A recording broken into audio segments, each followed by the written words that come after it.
الرحمن الرحيم لا أقسم بهذا البلد وأنت حل بهذا البلد صدق الله مولانا العظيم.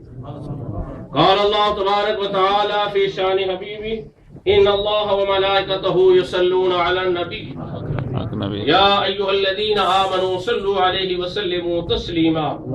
اللهم صل على سيدنا مولانا محمد وعلى آل سيدنا ومولانا محمد وبارك وسلم وصل عليه. الصلاة والسلام عليك يا سيدي يا رسول الله وعلى آلك وأصحابك يا سيدي يا حبيب الله. الصلاة والسلام عليك يا سيدي يا خاتم النبيين وعلى آلك وأصحابك يا سيدي یا رحمت للعالمین. محبوب کے ذکر سے گلشن فروغ پاتا ہے، محبوب کے ذکر سے گلشن فروغ پاتا ہے، محبوب کے ذکر سے ہر پھول مسکراتا ہے. اور ذکر محبوب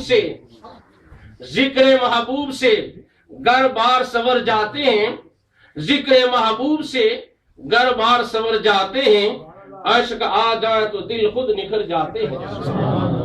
قابل صد احترام معزز و محترم سامعین ذی وقار، یہ عظیم شان خوبصورت محفل میلاد پاک جو رات سے شروع اور صبح اور پورا دن اس شاقان مصطفی اپنی اپنی عقیدت اور محبت کے ساتھ بارگاہ سید المرسلین میں نذرانہ عقیدت کی صورت میں پیش فرما رہے ہیں. اللہ تعالیٰ آج کی اس خوبصورت عظیم الشان محفل پاک کو اپنی بارگاہ میں قبول و منظور فرمائے. اور بالخصوص آج کی اس محفل کے روح رواں خطیب اہل سنت برادر ذی وقار حضرت علامہ مولانا منظور احمد صاحب ربانی دامت برکاتہم القدسیہ اور اہل سنت و جماعت کی عظیم شخصیت حضرت علامہ صاحبزادہ سید ارشد حسین شاہ صاحب گردیزی دامت برکاتہم القدسیہ، دیگر مقتدر علماء کرام سناخان رسول انتہائی عقیدت اور محبت کے ساتھ آپ حضرات تشریف فرما ہے. مختصر حاضری پیش کروں گا، اس لیے میرا یہ اپنا گھر ہے. میں یہاں بحیثیت خطیب خطاب کے لیے نہیں، میں اپنا گھر سمجھ کے میں حاضری دیتا ہوں، اس لیے کہ نبی اکرم صلی اللہ علیہ وسلم کی بارگاہ میں جس عقیدت اور محبت سے حاضری دی جائے، ممکن ہے کسی کو سرکار اپنی بارگاہ میں قبول فرما لیں، پھر اس ایک کے صدقہ سے سب کا بیڑا پار ہو جائے. سرکار قبول فرما لیں تو یہ بڑی بات ہے. قرآن مجید میں سے میں نے آیہ مبارکہ پڑھی ہے سورہ بلد کی، لا اقسم بہذا البلد وانت حل بہذا البلد. محبوب مجھے اس شہر کی قسم جس شہر میں تم جلوہ فرما ہو، یا یوں کہیں کہ محبوب مجھے اس شہر کی قسم جس شہر نے تیرے قدموں کے بوسے لیے. اور لا اقسم بہذا البلد صرفی اور ناوی حوالے سے دیکھا جائے تو لا اقسم بہذا البلد یہ ذوالحال ہے، وانت حل بہذا البلد یہ حال ہے. حال ذوالحال کی قید میں ہوتا ہے. گویا کہ معنی یہ بنے گا محبوب مجھے ہر چیز کی نسبت جو تیرے ساتھ جس کی نسبت ہوئی وہ چیز مکرم ہو جاتی ہے. محبوب اگر تم مکے میں ہو تو مکہ مکرمہ بن جاتا ہے، اگر مدینے میں جاتے ہو تو مدینہ منورہ بن جاتا ہے. محبوب ہمارے نزدیک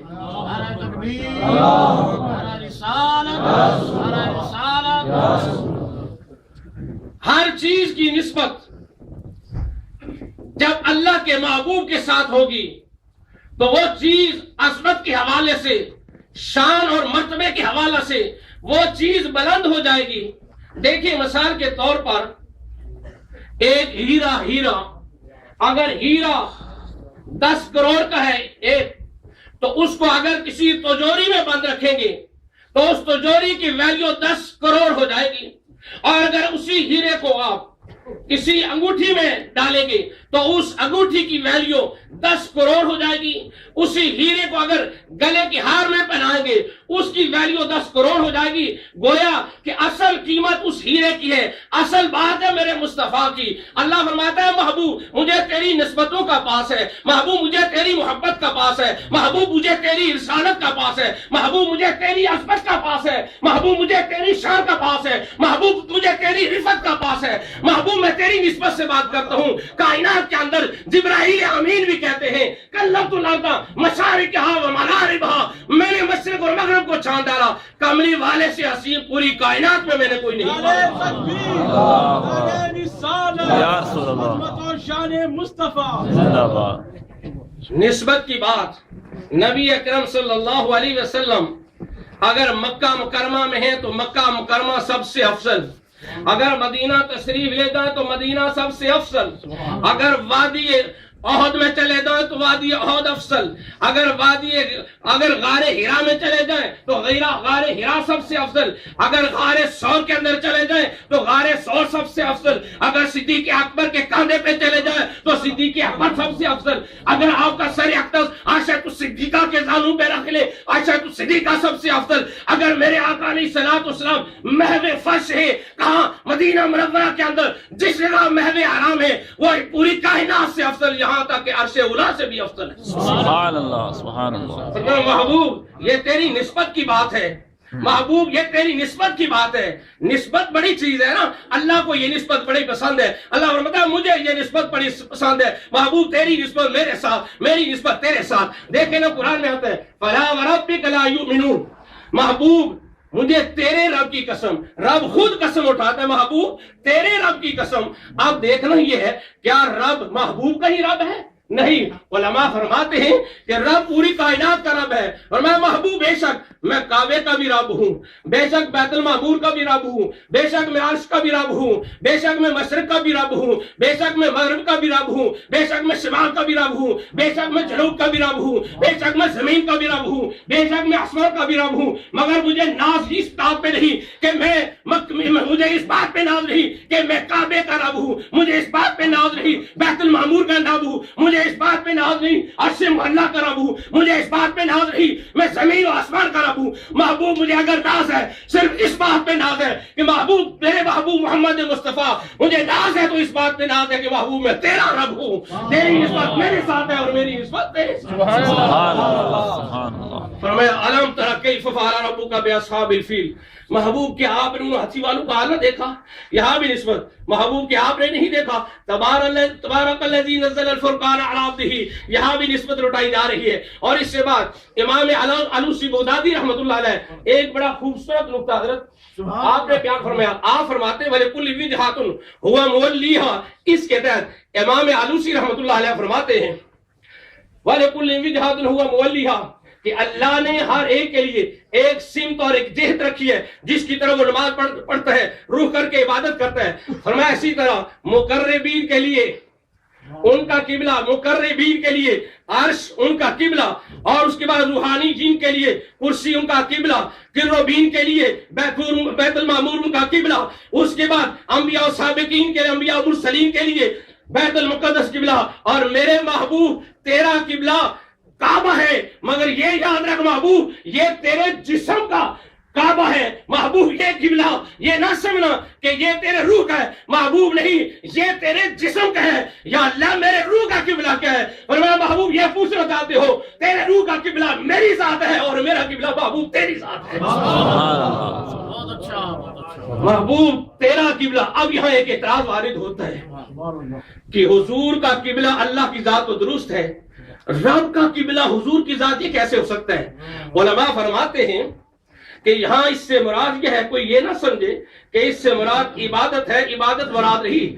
اس سے مراد توجہ ہے, اس سے مراد التفات ہے کہ محبوب تیری توجہ میری طرف اور میری توجہ تیری طرف رہے گی. جس طرح قرآن میں آتا ہے قد نرى تقلب وجهك في السماء فلنولينك قبلة ترضاها. محبوب آپ بار بار آسمان کی طرف نظر اٹھا کے دیکھ رہے ہیں. محبوب یہ آپ کا دیکھا جا رہا ہے. فرمایا الذی یراک حین تقوم وتقلبک فی الساجدین. محبوب اللہ آپ کو دیکھتا ہے آپ کس طرح سجدہ کرتے ہیں, کس طرح آپ رخ پھیرتے ہیں. اب یہاں علماء نے لکھا کہ اللہ کو یہ نسبتیں بڑی پسند ہے. محبوب یہ نسبت تیری نسبت میرے ساتھ ہے, میری نسبت تیرے ساتھ ہے. اور اسی نسبت کے تحت علماء نے لکھا کہ سال کے 12 مہینے, کتنے مہینے بھی سال کے 12 مہینے. اور علماء نے لکھا ان 12 مہینوں میں سے کون سا مہینہ افضل ہے؟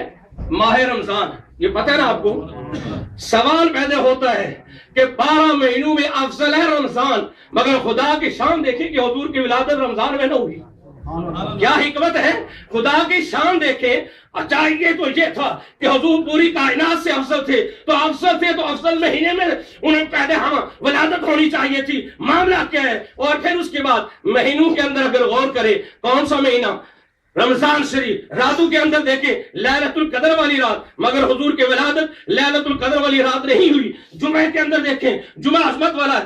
دنوں کے اندر آپ غور کریں کون سا دن پہ بڑا ہے, کون سا دن افضل ہے؟ جمعہ ہے, مگر حضور کی ولادت جمعے کے دن نہ ہوئی. حضور کی ولادت لیلۃ القدر والی رات نہ ہوئی. حضور کی ولادت ماہ رمضان میں نہ ہوئی بلکہ ربیع الاول شریف کے اندر ہوئی. حکمت کیا ہے؟ حکمت یہ ہے, رب یہ بتانا چاہتا ہے کہ کائنات والوں میں تمہیں یہ بتانا چاہتا ہوں اگر رمضان کی میں حضور کی ولادت ہوتی, شاید کوئی کہتا, آج جو لوگ جو اعتراض کرتے ہیں شاید کہتے ہیں رمضان شریف چونکہ بڑا افضل مہینہ تھا اس وجہ سے حضور کو مقام مل گیا. شاید کوئی یہ کہتا لیلۃ القدر والی رات بڑی تھی اس لیے حضور کو مقام مل گیا. شاید کوئی کہتا کہ جمعے دن ولادت ہوئی اس لیے حضور کو مقام ملا. رب نے فرمایا نہیں, نہ تمہاری کعبے کے اندر ولادت ہوگی, تیری ولادت بھی ہوگی اما حلیمہ آمنہ کے گھر ولادت ہوگی, اور تیری ولادت جو ہے 12 ربیع الاول کو ہوگی. تیری ولادت جمعے کے دن نہیں ہوگی, تیری ولادت رمضان میں نہیں ہوگی, تاکہ کائنات والوں کو ہم یہ بتا سکیں کہ کائنات والوں جس کو بھی جو عظمت اور مقام ملا میرے مصطفیٰ کے صدقہ سے ملا. یا رسول اللہ. جس کو بھی جو مقام ملا میرے مصطفیٰ کے صدقہ سے. خاک مجھ میں کمال رکھا ہے, خاک مجھ میں کمال رکھا ہے, میرے آقا نے ہمیں سمال رکھا ہے. کاش خاک مجھ میں کمال رکھا ہے, میرے آقا نے سمال رکھا ہے. میں کب تک اجاز نہ مر جاتا, میرے مصطفیٰ تیرے ٹکڑوں نے ہمیں پال رکھا ہے. آمین ثم آمین. وآخر دعوانا الحمدللہ رب العالمین.